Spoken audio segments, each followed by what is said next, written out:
दंडकारण्य नाम कैसे आया? तो इसके बारे में एक जनश्रुति प्रचलित है। जनश्रुति क्या कहता है कि बस्तर में पहले एक राजा रहता था जिसका नाम था राजा दंडक। क्या था उसका नाम? राजा दंडक नाम था। और वो राजा दंडक जब शासन करता था तो वो बहुत समृद्धशाली और बहुत पावरफुल शासक था। समृद्धशाली होने से आशा ये है कि उसके पास अपार धन दौलत संपत्ति, बहुत ज्यादा कर वसूली होती थी, जनता बहुत कर पटाती थी क्योंकि जनता के पास भी बहुत सारे, जनता भी समृद्ध थी। समृद्धता का कारण ये था, इधर से गुजर रही है कौन सी नदी? ये कौन सी नदी है जी? ये है आपकी कौन सी नदी? गोदावरी नदी, है ना। और यहाँ पर कौन सी नदी है? ये कौन सी नदी है? ये इंद्रावती नदी है। और भी बहुत सारी नदी है। इधर से देखेंगे तो आपका सबरी नदी है ना। तो पूरा नदियों के जाल के बीच में था पूरा बस्तर। और बस्तर उस समय, ये जो मैं बता रहा हूँ ये जनश्रुति है ना, ये ऐसा कोई फैक्चुअल साक्ष्य नहीं है। तो ये मान्यता थी कि उस समय बस्तर की जो जमीन है वो बहुत ज्यादा उपजाऊ थी, बहुत ज्यादा उपजाऊ। कुछ भी उगाओ वो उससे कई गुना ज्यादा उगता था। तो जब फसल का उत्पादन बहुत अच्छा होता है, मिट्टी बहुत अच्छा है, तो किसान बहुत अच्छी स्थिति में होगा। किसान जिस भी क्षेत्र में, अगर किसान बहुत अच्छी स्थिति में है, आम जनता बहुत अच्छी स्थिति में होगी। आम जनता अगर बहुत अच्छी स्थिति में है तो राजा निश्चित रूप से बहुत समृद्धशाली होगा।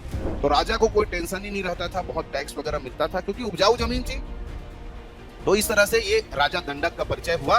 अब राजा दंडक जो है वो क्या हुआ कि उनके दरबार में एक ब्राह्मण रहते थे।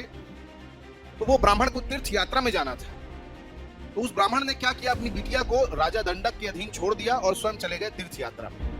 जब वो तीर्थ यात्रा में जा रहे थे तो राजा दंडक से आग्रह किया कि मेरी बेटी की सुरक्षा कीजिएगा, इसको अच्छे से रखिएगा। जब वापस आते हैं तीर्थ यात्रा से तो देखते हैं कि राजा दंडक उनकी बेटी से विवाह कर लिया। तो पंडित जी को बड़ा बुरा लग गया, ब्राह्मण जी को। ऋषि मुनि थे, दिमाग खराब हो गया, मेरी अनुमति के बगैर मेरी बेटी से विवाह कैसे कर लिया?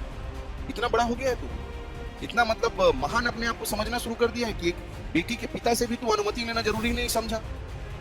तो ऋषि मुनि लोग कमंडल में लेकर घूमते रहते हैं क्या? श्राप कमंडल जी। तो कमंडल से निकाला जल उस ऋषि मुनि ने और बोला कि जिस जमीन पे तू इतना घमंड कर रहा है कि ये उपजाऊ जमीन से तुझे धन दौलत समृद्धि मिल रही है, आज के बाद ये पूरा जमीन जो है जंगल में बदल जाएगा। उसी दिन से क्या जग गया, पूरा जंगल ही जंगल हो गया। सबसे सघन जंगल कहाँ है? बस्तर में है। पूरा जंगल, पेड़ पौधा पूरा भर गया। अब जब पेड़ पौधा हो जाएगा, जंगल हो जाएगा, तो खेती कर पाओगे क्या? नहीं कर पाओगे ना। तब से वो बन गया दंडक का अरण्य। दंडक का अरण्य मतलब राजा दंडक का जंगल।